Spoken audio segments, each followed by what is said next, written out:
Olá, boa noite a todos, espero que se encontrem bem. Vamos começar hoje uma sessão mais virada para a Conceição, não é? Como nós já dissemos em vários momentos, aqui deste canal, que é o Direito a Nascer, nós temos uma missão muito focada em trabalhar as novas vidas para virem a este mundo em maior dignidade, respeito e maior saúde, ou melhor saúde.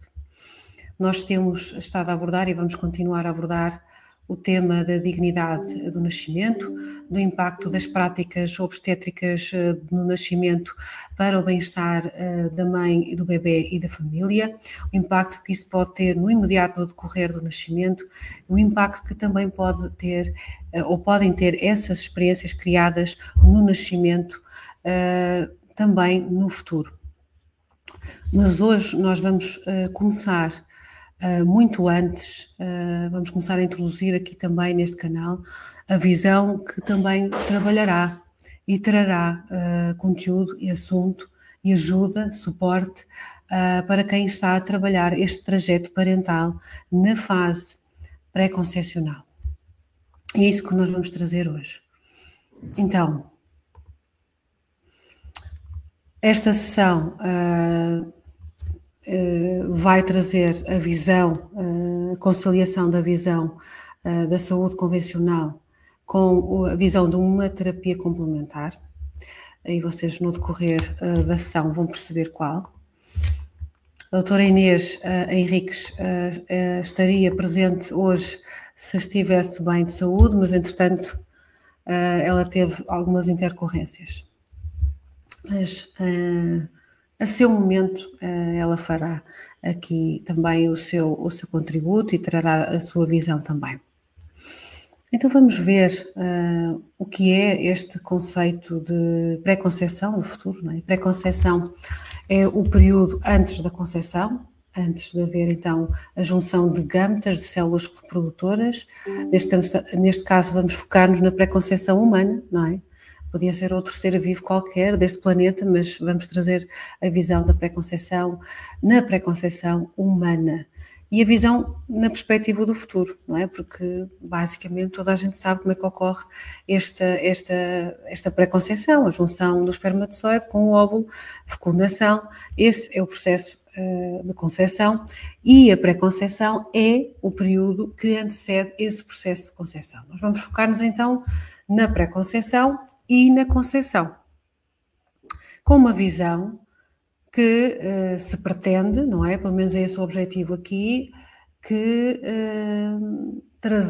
o objetivo é trazer uma fórmula, uma estratégia para se trabalhar esta pré-conceição e conceição, esta fase logo muito inicial, que nós vamos refletir acerca da importância desta fase tão inicial, neste processo todo de criação de uma vida e de uma consciência.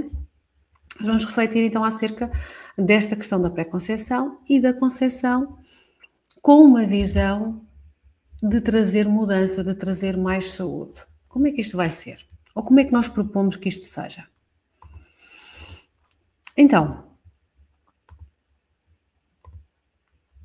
ainda sobre este projeto Direito a Nascer, que foi criado ou está a ser criado e implementado por mim, como enfermeira de obstetrícia, a dada altura fez-me sentido também enverdar pela exploração da saúde noutra vertente, porque a saúde, segundo a OMS e segundo o que sente a humanidade. É um resultado de um estado de equilíbrio biopsicossocial e espiritual ou um estado de ausência de doença.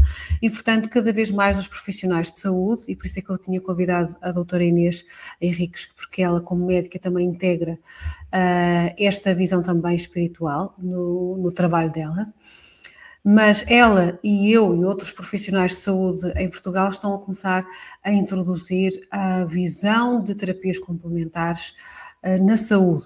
E no meu caso, em específico, como enfermeira de saúde materno-obstétrica, a minha conciliação está a ser trazer a hipnose, as meditações, o breathwork e também a terapia da consciência sistémica especializada nos eventos durante a gravidez, concepção e parto, que se chama de constelações intrauterinas. Tudo que ocorre dentro do ambiente intrauterino, que é criado pelo ambiente intrauterino desde a concepção, gravidez e parto, pode ter, acredito eu, muita importância para a definição da nossa vida em termos de saúde mental, em termos de saúde física e em termos até de determinação do potencial de cada um. Mas hoje nós vamos focar-nos na importância desta consciência uterina, na visão do que é que lá ocorre numa fase muito inicial e a implicância que isso pode trazer para a saúde da pessoa individual, do ser que está a ser criado e da família. Mais uma vez reforçar que a nossa missão aqui na plataforma Direito a Nascer foca-se numa prioridade que a sociedade está a pedir mais, que é a prevenção da violência obstétrica e suporte a quem passou a experiência de trauma de nascimento.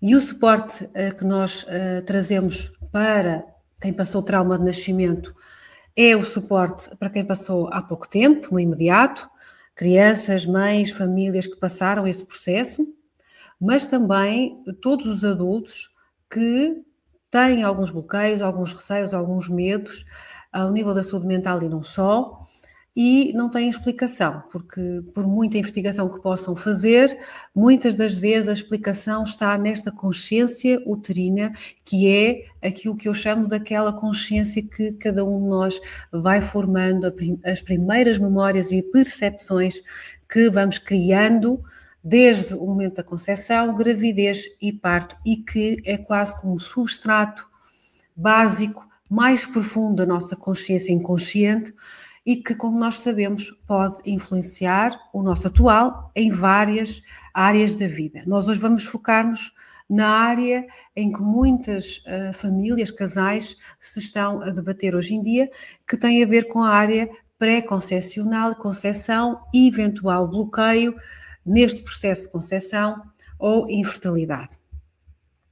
E, portanto, nós temos também como missão na nossa plataforma a promoção de vivências saudáveis em todo o ciclo parental, começando por esta fase com foco maior nesta fase inicial. A nossa visão é uma abordagem biopsicossocial e espiritual de promoção de experiências positivas de nascimento, desde a pré-conceição, gravidez e parto. Os nossos valores, a defesa do direito à vida em dignidade, desde o início, desde a primeira célula, e pela evolução da consciência humana como futuro de saúde. E vamos explicar então como é que nós aqui, Direito a Nascer, e eu sobretudo, acredito que a evolução da humanidade em saúde e noutros aspectos começa e tem a ver com a evolução da consciência humana, e para mim não há momento mais fundamental para isso ser trabalhado, que é o momento antes da concepção e durante aquele período inicial após a concepção e de vida. Então, a consciência na concepção é algo que é preciso trabalhar, ou antes da concepção, ou durante aquela fase inicial, e a exploração acerca do que foi a consciência também na concepção pode ser importante para muitos de nós adultos, para percebermos alguns bloqueios, por exemplo, não é? Nesta fase de concepção tão inicial da nossa vida, existem junção de duas polaridades logo aqui, feminina e masculina. Pode haver neste momento uma concepção em que a parte feminina, por exemplo, não está tão com essa vontade, não é? E que a consciência na concepção dessa polaridade feminina não é alinhada com trazer uma vida, mas a biologia lá deixou que acontecesse. Ou pode ser o contrário. fruto de uma relação sexual ocasional, pode acontecer uma concepção que não é o projeto, por exemplo, da polaridade masculina, e ela aconteceu e depois temos uma concepção inconsciente. Pode trazer problemas de aceitação, pode trazer vivências iniciais da gravidez com essa ambivalência, tanto da parte masculina como feminina. E este ser que resulta desta junção celular, que vem desde o início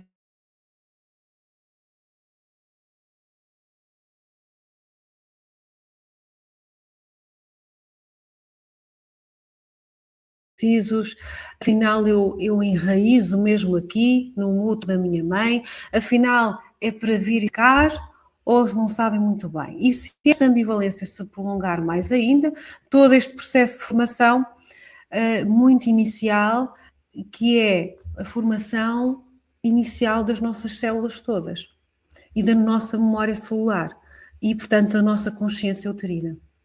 É influenciada por ambivalências ou pode ser influenciada também por uma boa experiência. E, portanto, a boa experiência, alinhada então com a consciência da concepção, escolhida, pensada, trabalhada, que vai trazer, acredito eu, mais saúde, porque é o alinhar, e já vamos perceber, a vontade, estarmos na consciência para trazer uma nova vida, com a saúde física também, e as duas em simultâneo. E, portanto, acredito que a consciência na concepção é a chave para trazermos uma fisiologia celular mais alinhada com um melhor futuro para a humanidade em saúde e em prosperidade e abundância. Porque, neste momento, esta junção celular, se houver bloqueios, indecisões ou medos, ou for até uma concepção fruto de uma violação, fruto de uma concepção que não foi realmente consentida e até foi em violência, pode ser algo muito forte e impactante para aquela mulher, para aquele ser que é gerado fruto dessa situação e para todo um contexto sistémico familiar que vai estar sobre esse efeito de concepção associado ao quê? A um ato de violência e não de amor e não de harmonia. E, portanto, vamos ver mais à frente que isso pode ser uma consciência criada naquele ser criado deste tipo de concepção e nos seres que advêm nas próximas gerações através desta história. E esta história pode trazer implicâncias até de bloqueio na fertilidade. E por isso, estudar-se a consciência da concepção até da família, e se existir esta história, estudar-se e trabalhar-se nessa história vai ser importante para desbloquear algo e transformar, aliás, a fisiologia de bloqueio para trazer uma nova vida numa fisiologia celular que vai trazer o desbloqueio alinhado com a reprodução e certamente uma gravidez vivida com menos stress, menos medo, menos ansiedade e com certeza um nascimento, um parto também mais alinhado com essa energia. Uma energia que é alinhada com a saúde e com o melhor resultado. Porquê trabalhar nesta fase tão inicial em que estas duas células se encontram? Porquê trabalhar antes do encontro destas células também? Como diz este autor, não é? Que foi pioneiro a trazer esta consciência de que todas as células são uma representação em miniatura, ou cada célula é uma unidade representativa de cada ser humano. E, portanto, neste momento da concepção, baseado naquilo que ele diz, cada célula, neste caso um espermatozoide e um óvulo, vão trazer a consciência daquela mãe, daquele pai, daquela polaridade feminina e masculina, a consciência que cada um tem, individual, e cada um tem naquele momento, a energia que está naquele momento, e a consciência que cada uma destas células também carrega do seu sistema, família. Portanto, esta célula, então, segundo Bruce Lipton, carrega a unidade de cada ser humano, cada pai e mãe, mas neste caso, e segundo a visão da consciência sistémica, cada célula carrega o ser individual e o sistema que está atrás. E por isso vamos chegar aqui agora a esta importância, não é? Para uma concepção alinhada com o futuro de uma humanidade sem bloqueios, com o mínimo de doença, claro que haverá sempre alguma coisa, não é?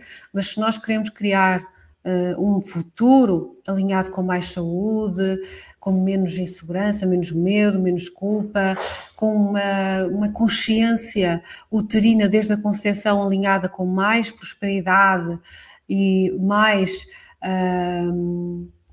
potencial, ou maior potencial, não é? Nós temos que trabalhar onde?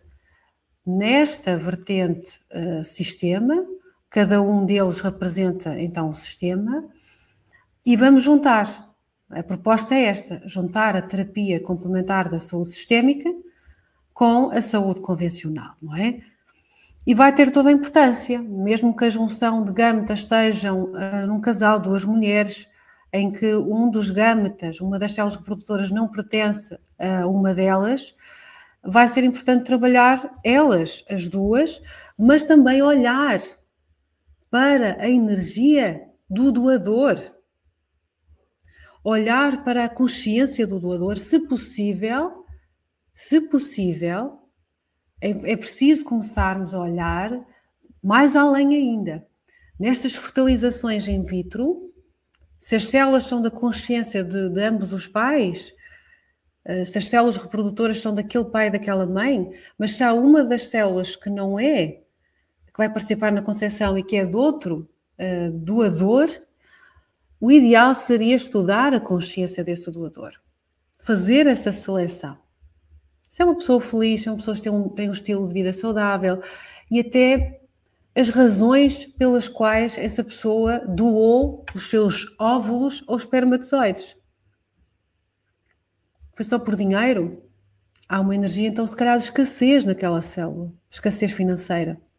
Por exemplo, é só para lançar aqui um desafio a uma nova consciência, um olhar de trazer consciência a estes aspectos técnicos que agora estão a ser muito corriqueiramente feitos, como doar células reprodutoras, não é? Como ter uma família criada ou ter um filho de fruto de uma doação sem saber nada sobre quem doou.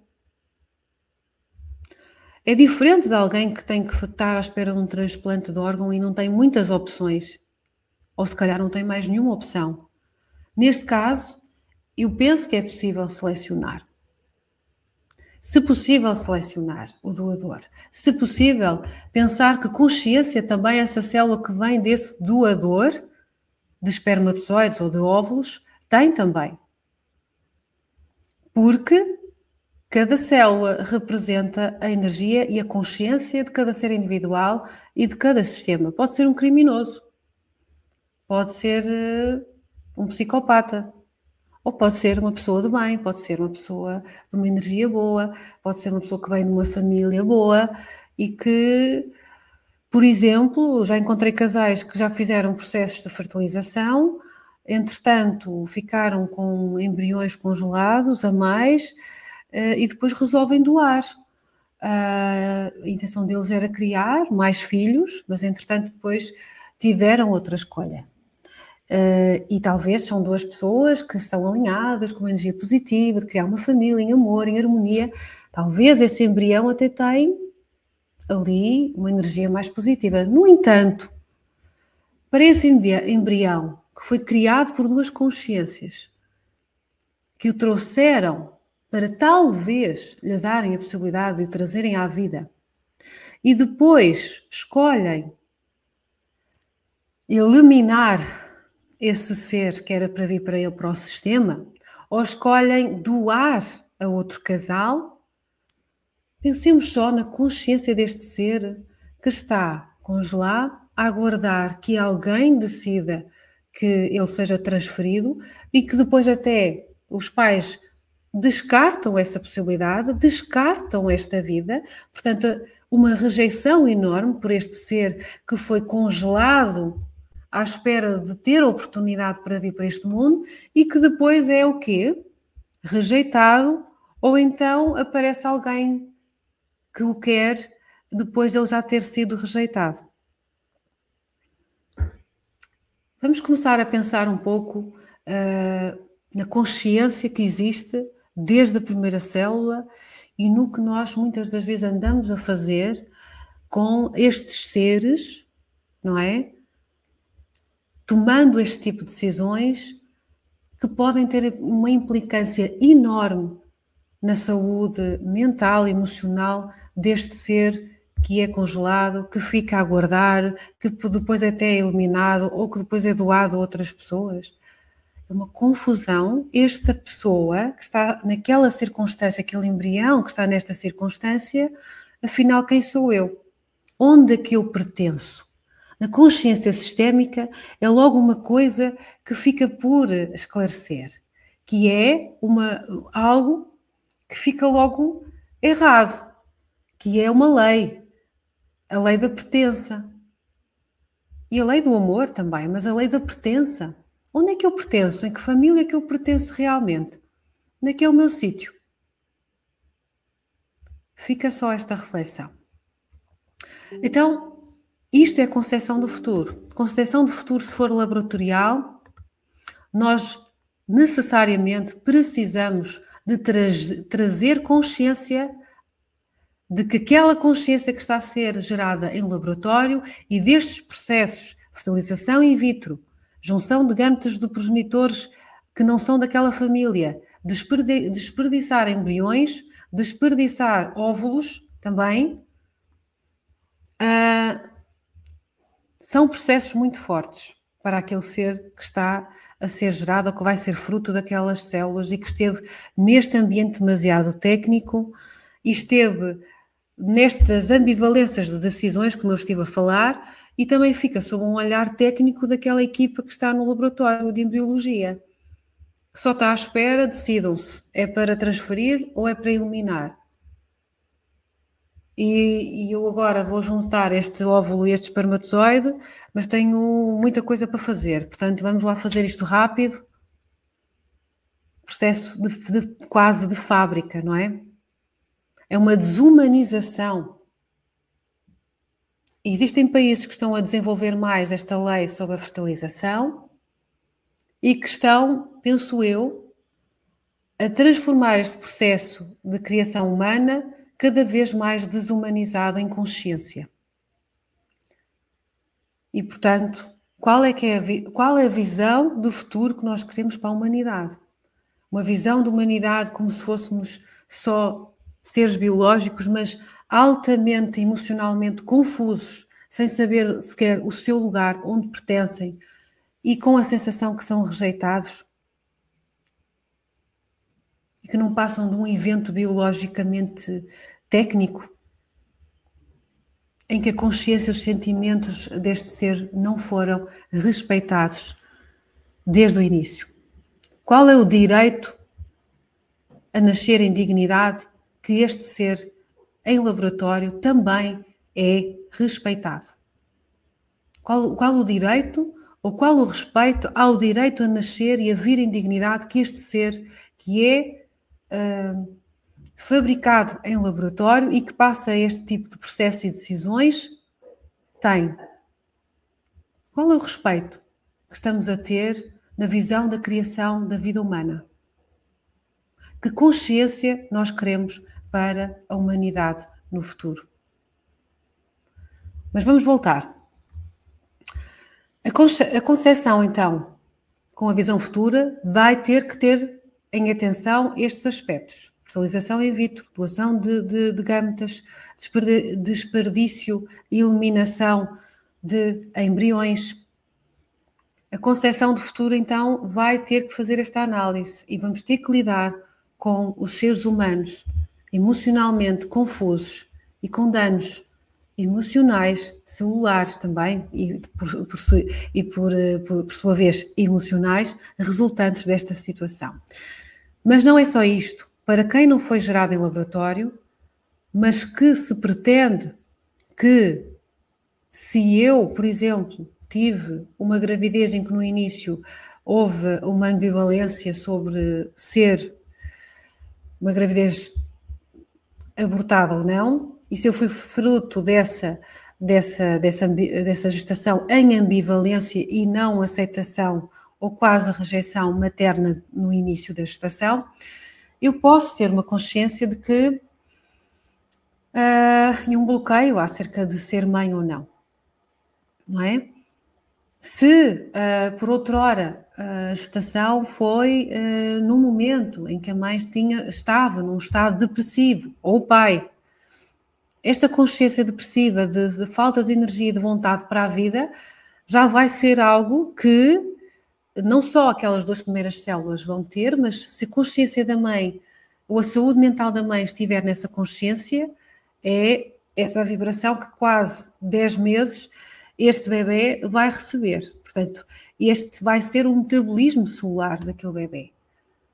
E, portanto, como é que nós queremos, às vezes, que as pessoas não tenham uma tendência para depressão e perguntamos, teve antecedentes de depressão? E a pessoa responde que não. Esquecemos uma parte, que é estudar como é que a tua mãe esteve durante a tua gravidez, em estado de alegria, em estado de harmonia ou em estado depressivo. Em estado de não alegria nem vontade para a vida.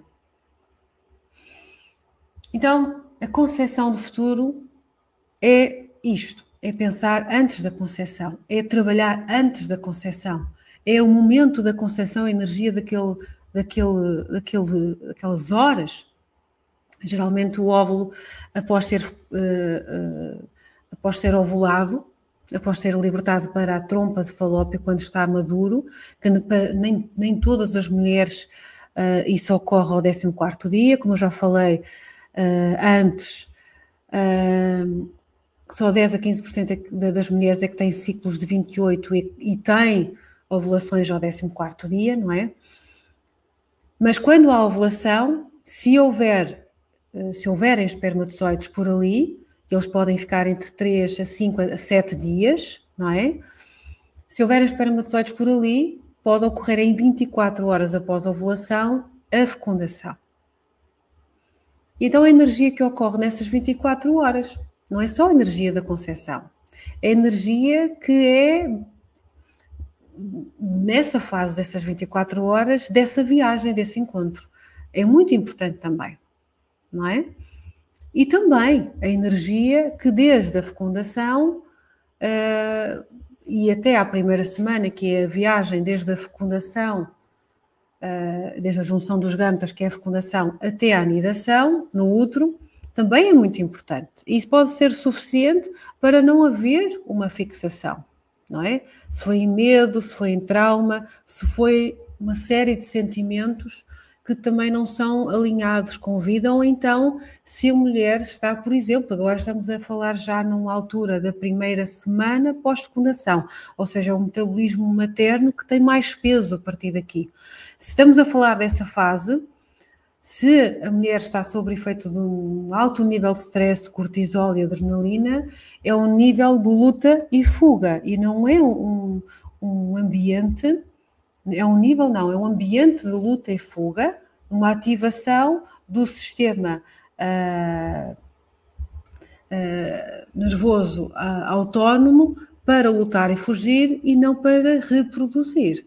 Portanto, para fazermos uma concepção em saúde e com uma concepção feliz e que traga a um casal que quer ter um filho essa felicidade, a mulher também, principalmente a mulher, mas o homem já falamos também que tem que trabalhar a sua fisiologia, a sua consciência, mas a mulher, como vai ser a que vai influenciar o metabolismo, este processo todo em maior peso, isto não é para culpabilizar as mulheres, mas é para trazer consciência que eu devo preparar-me para fazer uma concepção em condições e para que ela corra bem, reduzindo, por exemplo, o nível de stress. Então, é por isso, entre outras razões que vamos falar, faz sentido nós conciliarmos o trabalho da consciência inconsciente que traz tudo que o indivíduo viveu desde a sua concepção até a gravidez e a sua vida toda adulta, mais também a carga sistémica família que ele tem, mais a saúde, que tem a ver com os aspectos de stress ou não stress e outros que vamos falar. Então, por isso, é importante como é que se faz este processo que nós propomos. Trabalho inconsciente materno e paterno na fase pré-concepcional, pelo olhar sistémico, através desta terapia e outras que vamos trazer também no futuro e que estamos a preparar. Mais o trabalho na alimentação alinhada com saúde, alimentação variada. Mas isto chega equilibrada, variada, com todos os nutrientes. Isto chega? Não. Uma alimentação que também, e isto a doutora Inês sabe explicar talvez melhor, que ela trabalha este assunto já há algum tempo, uma alimentação que cria um metabolismo de não stress e não inflamatório. E para isso vamos ter que retirar, tanto no homem como na mulher, plásticos, alumínios, tudo que é poluentes, cosméticos em excesso, não é? Se possível o mais vegan possível, não é? Até tintas de cabelo, reduzir ao máximo tudo que sejam substâncias que vão ser tóxicas, assim como o tabaco, assim como o álcool, assim como, não é? Isto tanto para o homem como para a mulher, assim como também talvez suplementar. Nós temos um índice de fertilidade no nosso país que anda à volta dos 35, 37 anos. É uma idade que, em termos fisiológicos reprodutivos, já não é a ideal. Nós temos que dar, então, o máximo de saúde e potencial a estas células reprodutoras, masculina e feminina. Sabemos, então, que a reserva ovárica, a partir dessa fase, é menor, e então aqueles óvulos têm que ser os mais belos e mais saudáveis. E por isso vai ser muito importante trabalharmos bem a saúde em todas as idades reprodutivas, mas sobretudo nestas em que a reserva ovárica e até de os espermatozoides, se calhar não, mas os espermatozoides provavelmente são produzidos em grande quantidade durante mais tempo, é próprio da fisiologia masculina, mas já vamos falar sobre essa questão da fisiologia masculina. Mas voltando ao ciclo feminino, que tem um determinado período de janela que acontece e que é mais favorável, mas a partir desta fase, os 35, há um declínio. Então nós temos que pensar ainda mais em favorecer nutricionalmente. E nós sabemos que já há alguma evidência que a partir desta fase 35 para a frente já não é só suficiente ao nível pré-concepcional, apesar da Direção-Geral de Saúde em 2011 ainda que dizer em normativa, e acho que não houve nenhuma alteração dessa norma, suplementar no âmbito pré-concepcional ácido fólico e iodo. Há evidência científica e há profissionais já a recomendar muito mais do que isso, pelo menos a vitamina D, pelo menos já o complexo das vitamina B6, B6, B9, B12, ou seja, já há zinco também, selênio, portanto já há uma necessidade de nós trazermos mais suplementação e também algo muito importante, que é tirar da alimentação alguns agentes que podem inflamar o intestino, tanto da mulher como do homem, e que poderão afetar a absorção dos nutrientes. Portanto, os nutrientes até podem ser ingeridos, até podem ser suplementados, mas nós tivermos um intestino que tem uma atividade inflamatória constante, ele próprio não absorve esses nutrientes que, apesar de tudo, estão a ser ingeridos nas quantidades ou até mais para conseguirmos ter aqui mais qualidade nos gametas. Ou seja, nós provavelmente vamos ter que fazer, se calhar, retirar o glúten, retirar a lactose, também todos os agentes que no intestino vão criar agressão e inflamação e um metabolismo intestinal que não vai ser alinhado com a melhor absorção dos nutrientes. E é por isso que há muitas mulheres, no caso das mulheres, conheço mais, que tomam às vezes até ferro e até durante a gravidez ferro em suplementação até em maior dosagem, mas continuam com níveis de ferritina nas análises mais baixos. Então é preciso trabalhar ou estudar o padrão intestinal. E não é só retirar agentes inflamatórios. É estudar até por testes às fezes como é que está o bioma ou a biótica da flora intestinal, tanto da mulher como do homem, porque essa flora também pode ser protetora ou pode ser agressora também para o intestino e então pode afetar a absorção nutricional também da mesma forma, prejudicar ou até ajudar. Portanto, é preciso estudar o bioma intestinal para melhorar a absorção e não só. A saúde intestinal, como nós sabemos e muito se fala agora, também está associada à saúde mental. Porque um intestino que está a ser inflamado, agredido, é um intestino que está em stress. Não é um intestino que tem uma superfície enorme, portanto, na superfície intestinal, a superfície intestinal, pela sua dimensão, tem grande importância no impacto que te vai trazer ao nível metabólico, nomeadamente nesta questão que estamos a falar, no trazer mais hormonas alinhadas com stress ou com acalmia, ou com serotoninas, ou com hormonas alinhadas com saúde mental. Portanto, pensar-se em pré-conceição é olhar para isto tudo. Como é que está o meu padrão intestinal? A fazer análises pré-concepcionais, o hemograma, a coagulação, o estudo bioquímico, o estudo da ferritina, se houver história e antecedentes de anemia, história pessoal não é preciso fazer logo, e a norma também o diz, a doutora Inês, se estivesse aqui, estaria a dizer melhor do que eu, pela prática clínica dela. Mas não é preciso fazer um estudo tão aprofundado se à partida o casal está a pensar em engravidar. Quando já temos um ano de relações sexuais desprotegidas, a tentar engravidar e não se tem uma gravidez, aí provavelmente terá que ser feito um maior estudo exploratório. Só aí é que também é pedido um espermograma.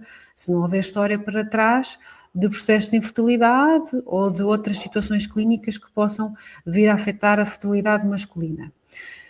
Mas voltando, no âmbito pré-concepcional, quem é que precisa das análises só? É a mulher? Não, não é a mulher. Nós sabemos também que a idade também paterna é cada vez mais entre os 35 para a frente, e portanto nós também temos que estudar o estado de saúde. Obviamente que não é só um hemograma, coagulação e estudo bioquímico, também são as serologias, que são o quê? No âmbito pré-concepcional, o VDRL, os HIVs, as hepatites, o estudo da hepatite, neste caso a hepatite B, não é preciso estudar as outras hepatites, não haver história de outro tipo de hepatites na pessoa, a rubéola, e não é muito consensual, mas penso que já começa a ser recomendado o citomegalovírus, no âmbito pré-concepcional, e uma urina tipo 2. Quando já estamos a falar num casal que está mais de um ano a tentar e não está a ter sucesso, precisamos fazer um estudo, se calhar, da hormona FSH e TSH, da tiroide e também do FSH no caso das mulheres, e da prolatina, por exemplo, também, e da progesterona e do estrogênio, se quisermos também ser mais completos. No caso do homem, o espermograma e a testosterona. Níveis de testosterona mais baixos são encontrados em homens que têm um nível de stress maior, um padrão de sono também que não é muito positivo ou é desfavorável. É preciso também pensar no exercício físico, e que para o homem vai ser de uma maneira, para a mulher vai ser de outra maneira. Para o homem o objetivo é incrementar até testosterona e, portanto, o trabalho de grandes grupos musculares, trabalho de força muscular ou até mesmo de hipertrofia, sem grandes exageros também, é alinhado com a criação de mais testosterona, e a testosterona vai ajudar nos ciclos de produção de espermatozoides que duram em média os saudáveis, aqueles que produzem espermatozoides em grande quantidade e que há tempo para maturação saudável dos mesmos, decorrem entre 120 a 180 dias. não é? E quando um homem está a tentar melhorar o resultado do espermograma, em termos de contagem ou saúde dos mesmos, é importante olhar para isto tudo, fazer análise, suplementação, desinflamação, fazer o tal detox e fazer o exercício físico alinhado, não é? E claro, se faz exercício físico, se diminui o stress metabólico intestinal, não é? Também vai haver maior leveza, sensação de leveza, que é isso que normalmente as pessoas referem quando começam a fazer estes processos de detox, até alimentar, e do intestino. Mais leveza, porquê? Porque deixam de estar no metabolismo de stress. Mais leveza, melhor sono, melhor repouso, menos stress em geral, mas também há pessoas que têm já distúrbios de ansiedade. E aí vamos entrar na necessidade de um acompanhamento de psicologia, necessidade provavelmente de fazer um acompanhamento psicoterapêutico e trabalhar mais a fundo, se calhar, estratégias de relaxamento ou até mesmo, mais à frente vamos falar de alguns traumas de que o próprio ou a própria passou, da sua vivência relacionada com o processo reprodutivo, que vai desde vivência sexual e vai mais atrás, desde a sua vivência enquanto ser, desde a concepção, gravidez e parto, não é? E depois na adolescência, talvez a vivência sexual, ou se houve alguma história de abuso também. E mais, não é? Da família, se toda essa história também já existe associada no processo família. Então, qual é a proposta? É um apoio especializado, também haverá lugar a um trabalho individual e, claro, especializado por profissionais especializados. Eu sou enfermeira, sou também fertility coach e também como consteladora consigo, neste momento, reunir com a experiência que tenho profissional, com o aprofundamento que já fiz nesta área da fertilidade também, mais o conciliar desta terapia complementar, trazer todas as ferramentas para fazer este apoio especializado, individual e também em grupo, mas também em articulação com clínicas onde se trabalham processos de fertilidade da minha confiança, que são clínicas que eu tive que fazer uma avaliação do mercado e eu tive que fazer a avaliação com aquilo que está mais alinhado comigo, que é a ética. E o que eu encontro às vezes é clínicas que não fazem este trabalho que eu estou aqui a falar, que é o trabalho de preparação consciência e corpo, mente e corpo e inconsciente, emocional e corpo, não é? Que está tudo alinhado, está tudo relacionado, aliás, às vezes não está alinhado. Tudo que tem a ver com este trabalho, que devia ser um trabalho preparatório antes de se iniciarem logo estimulações ováricas, grandes estimulações hormonais, rótulos de infertilidade que às vezes estão relacionados com o quê? Um corpo inflamado, uma mente cheia de bloqueios, uma carga familiar para trabalhar, não é? Uma altura até da vida, idade, situação financeira, vida profissional até e relacional até favorável, mas o resto por trabalhar, o resto que é o mais importante, que é o que está no inconsciente, a vibrar e a manifestar na fisiologia e aquilo que também é a saúde que a pessoa traz no seu corpo. Nada disto é trabalhado em muitas das clínicas de fertilidade antes de passar para os tratamentos. E quando os casais muitas das vezes descobrem que afinal podem ser acompanhados antes de trabalhar processos de infertilidade e começar por fazer estes processos que não só vão ajudar a desbloquear a fertilidade, mas também vão gerar mais saúde daí para a frente. Saúde na gravidez, saúde durante o parto, saúde ao longo da vida deles próprios e daquele ser que estão, ou dos seres que estão a gerar. Portanto, haverá ou já há articulação com marcas, com clínicas de fertilidade que estão alinhadas com esta ética, ou seja, não é um negócio de fertilização que está alinhado com o que eu defendo. Eu, Marisa, e aqui no Direito a Nascer, é uma abordagem alinhada com a defesa do direito à vida em dignidade e com ética. Não é com a visão apenas comercial.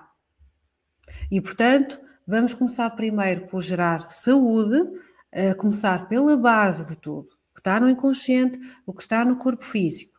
E depois, geralmente até resulta. Só isto.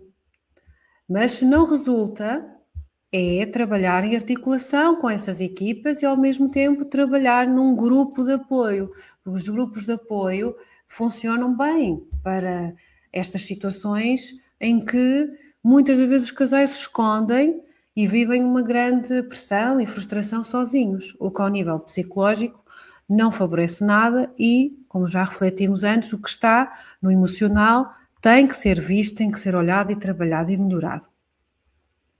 Por isso, a continuidade também para nós, ou seja, fazer este processo de preparação para entrar num processo de conceção, mas acompanhar continuadamente estes casais ao longo dos processos que vão fazendo também quando já têm um diagnóstico e que vão ter que trabalhar, se calhar, durante meses ou anos.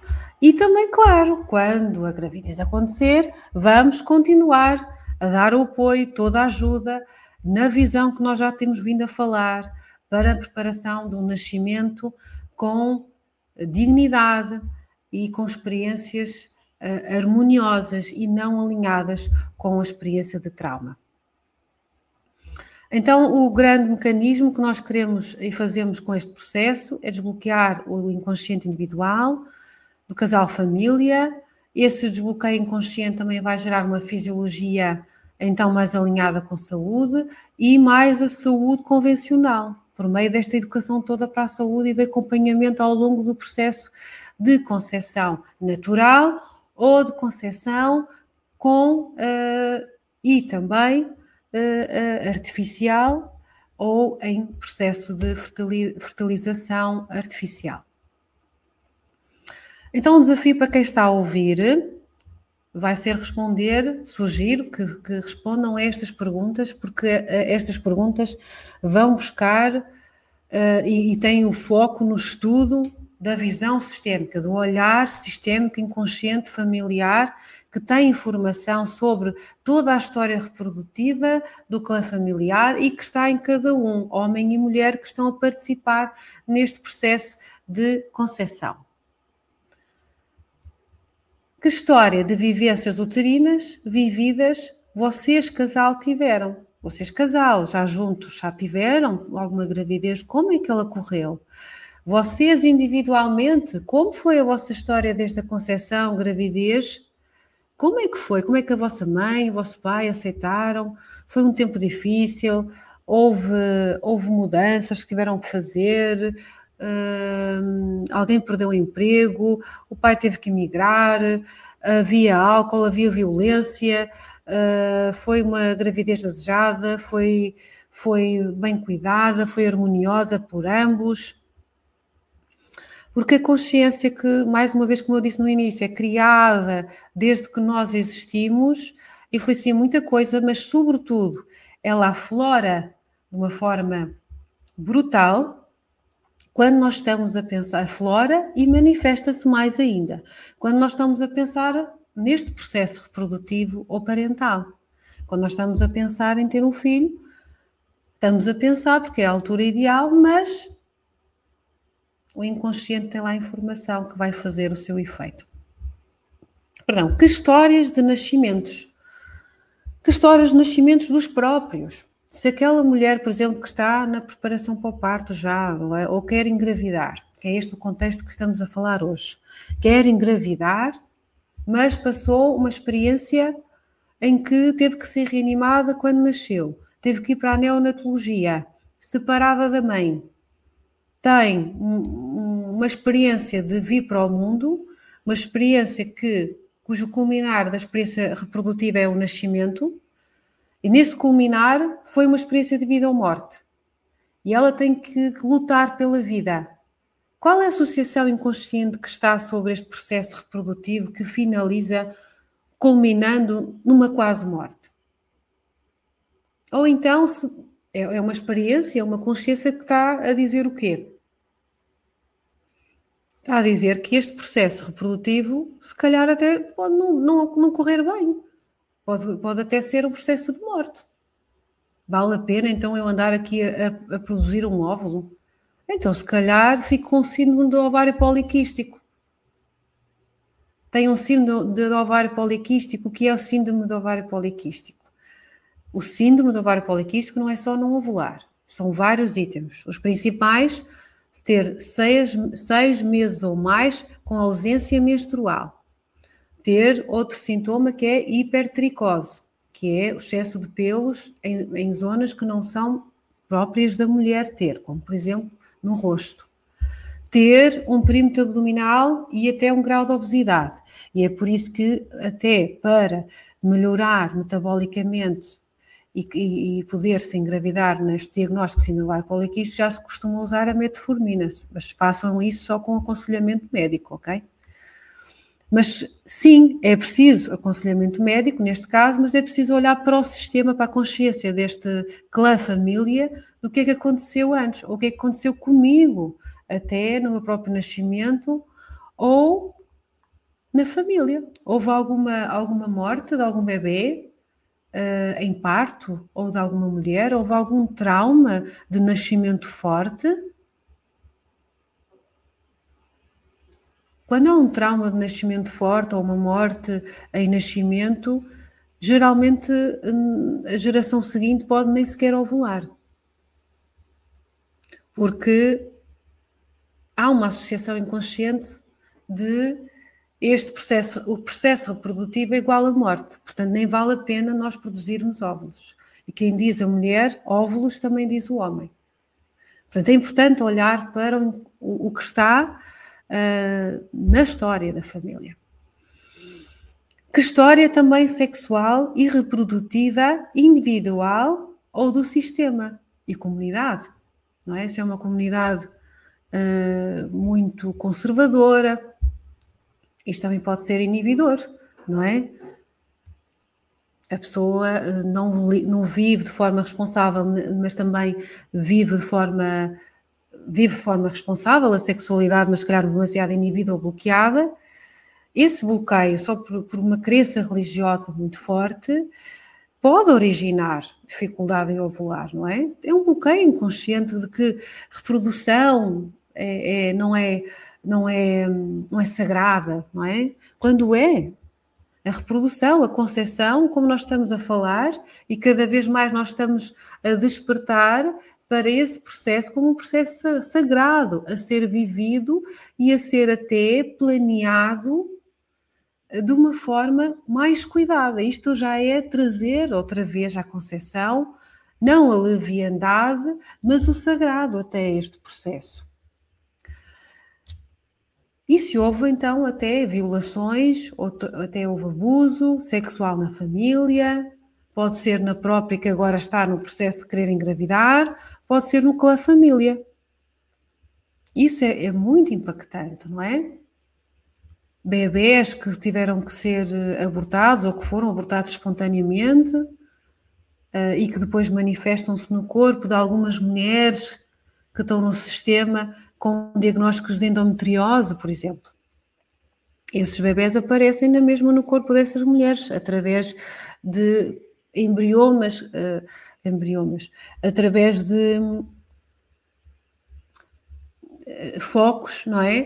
Que representam esses bebés do sistema que não foram vistos e foram escondidos e calados. Então, olhar para essa história de bebés que foram perdidos, abortos que foram feitos, sobretudo, e sim, especialmente aqueles que foram escondidos ou que foram fruto de violência, não é? Nós estamos nesta época ainda a ter eventos na sociedade que nos mostram ainda essa violência na vivência sexual, mas na história ainda foi bem pior, não é? E, portanto, nós temos que olhar que contexto familiar esta mulher esteve, ou este homem esteve, para que haja o bloqueio a acontecer. Se há um bloqueio, há uma razão para ele acontecer, não é? Ou pode não ser simplesmente o momento que aquela pessoa, homem ou mulher do casal, veja como o melhor momento, porque a nível profissional ou a nível da relação ainda não é a melhor altura. Pode ser simplesmente isto. E então aí falamos sobre este planeamento da parentalidade, não é? E qual é também a representação parental que eu tenho olhando para o meu pai e pela minha mãe, e para a minha mãe, aliás, para a família. Se estamos a falar em criação de família, faz todo sentido que esta técnica da consciência sistémica que olha para a família seja trazida. Então, como é que ela atua? Identifica e ajuda a libertar padrões, desidentificações com crenças, culpas, lutos, lealdades. Maior consciência individual, maior autoconsciência individual. Melhoria da vivência em casal e família. Se eu vou olhar para como é que foi a vivência do meu pai e da minha mãe, que é a primeira família, a família de onde vim, se eu vou melhorar o meu olhar sobre, vou ressignificar muita coisa que vivi, vou fazer o meu processo de autoconsciência individual, o que é que eu, enquanto indivíduo, quero trazer dali, ou o que é que ficam com eles, e faço esse processo, eu não só vou melhorar individualmente, como também esta técnica da consciência sistémica, que também eu já disse que pode ajudar a desbloquear a fertilidade, ela pode ajudar a melhorar processos parentais e de família, e de vivência em casal, não é? E claro, se eu neste processo, com esta técnica complementar, consigo tomar consciência, identificar e libertar padrões do meu sistema psicossomático e depois também celular, vai haver toda uma libertação, vai haver toda uma redução de stress, etc.